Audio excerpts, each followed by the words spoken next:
Ya suka-suka dia prediksi boleh, nggak prediksi juga nggak apa-apa. Tapi kan selama ini juga sering meleset.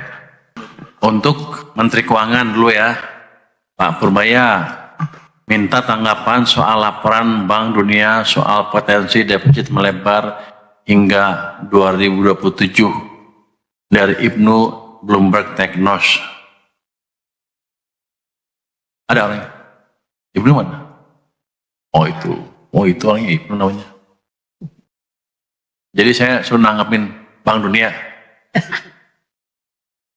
Ya suka-suka dia prediksi boleh, nggak prediksi juga nggak apa-apa. Tapi kan selama ini juga sering meleset. Begini, kalau APBN kan di bawah kendali kita, bukan market yang jalan sendiri. Jadi defisitnya melebar apa enggak tergantung kepiawaian kita untuk mengendalikan belanja dan meningkatkan pendapatan dari pajak maupun bea cukai maupun PNBP ya. Ini kan kita baru melakukan perbaikan pajak, prakteknya harus diperbaiki, bea cukai juga sedang diperbaiki kinerjanya. Harusnya sih bea cukai kan saya tunjukkan kan ke wartawan bahwa kita sudah menerapkan AI di lapangan dan harusnya ke depan akan membaik terus. Itu dari perbaikan AI aja kita bisa dapat 1 triliun tuh minimal tuh. Nanti kita akan perbaiki lagi yang lain-lain, harusnya kebocoran dari bea cukai akan berkurang dengan signifikan. Jadi yang dilakukan oleh World Bank adalah prediksi ceteris paribus. Dalam keadaan seperti sekarang nggak ada apa-apa, nggak ada perbaikan, ya gitulah kalau prediksi makroekonomi gitu, berdasarkan past behavior dari sistemnya.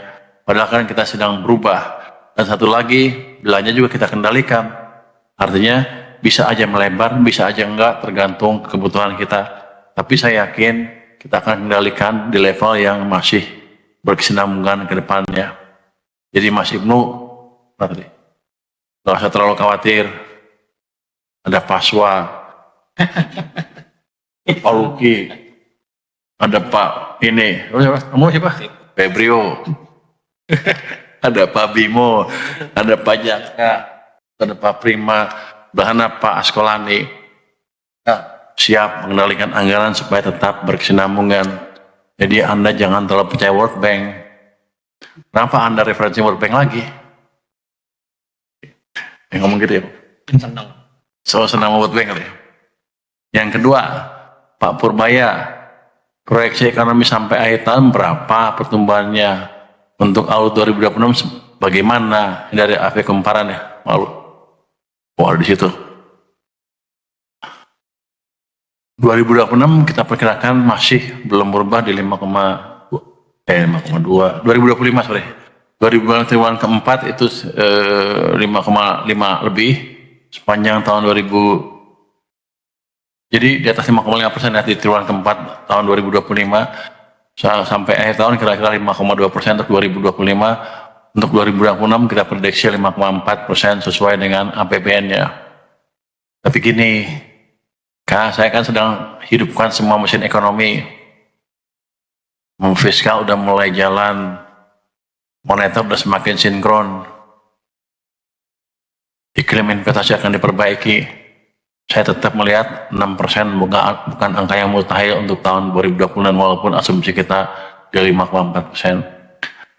Yang ketiga, Pak Purbaya, dengan banyaknya program KL yang meleset di tahun ini, apakah ada penyesuaian atau merubah anggaran di tahun depan dari tiap kontan?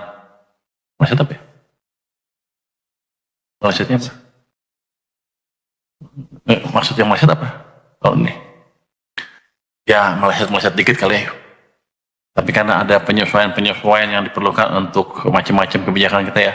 Tapi enggak bila kita bilang meleset, bahkan akhir tahun ini belanjanya semakin giat tuh kementerian lembaganya.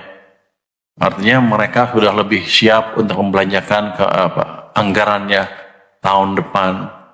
Jadi kita nggak ngerubah APBN-nya berdasarkan apa yang ada sekarang. Saya pikir mereka sudah lebih siap dibanding sebelum-sebelumnya. Nah, terus terang kita agak keteteran tuh. Karena mereka minta duit terus. Jadi kita agak kendalikan sedikit. Jadi dari situ menunjukkan bahwa mereka lebih siap dibanding sebelumnya. Apalagi mereka takut kalau nggak bisa belanja, saya potong anggarannya. Jadi tahun depan mereka pasti akan lebih baik, jadi kita belum adjust APBN yang ada sekarang. Yang keempat, Pak Menkyu, Satgas P2SP Pokja di Batageng sudah menampung berapa banyak pengaduan dari pelaku terkait apa saja bagian langkah Pokja setelah ini.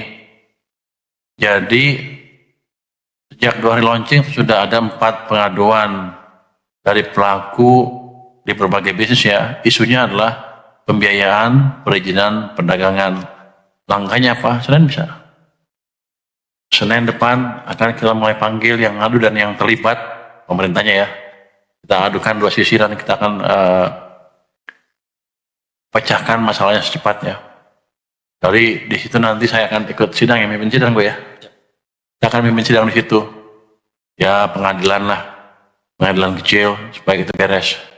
Dan saya sudah bilang, saya udah sebagai hakim, saya tingkatnya udah tinggi, udah setingkat Abu Nawas. Pernah cerita itu kan, tapi memang betul-betul. Jadi kita akan seriusin. Ini langkah pertama untuk melihat kendala real yang dihadapi oleh pelaku bisnis dan kita deteksi sekaligus problem regulasi apa yang bisa kita perbaiki. Terus kelima, Pak Menkyu, mohon update sudah berapa tunggakan pajak dari 200 WP terbesar yang berhasil ditagih hingga hari ini dari Lola DDTC. Berapa? 14, 15? Berapa triliun? Sudah ada 13, sebentar Bapak. 13,44 triliun Bapak. Jadi 13,44 triliun dari 60 ya? Iya, jadi kalau relatif dibanding 30 November itu ada kenaikan pembayar pajak yang membayar atau mengangsur dari 109 ke 120 Bapak di posisi per 15 Desember. Kalau dari angka naik. Jadi gini, itu sebagian cicil, sebagiannya masih minta diskusi lah. Tapi yang jelas target 60T pasti lambat laun akan tercapai. Mereka tahu kita serius ngejar itu. Yang ke-6, Pak Menkyu, berapa outlook defisit APBN 2025 terkini? Apa masih sesuai outlook 2,78 PDB atau lebih lebar? Ini masih kita hitung kan, angka masih bergerak terus. Kalau kita lihat sih kira-kira masih di dalam perkiraan kita semua. Jadi belum terlalu bergerak dari perkiraan yang pernah Anda pernah dengar sebelumnya. Mungkin itu dari saya.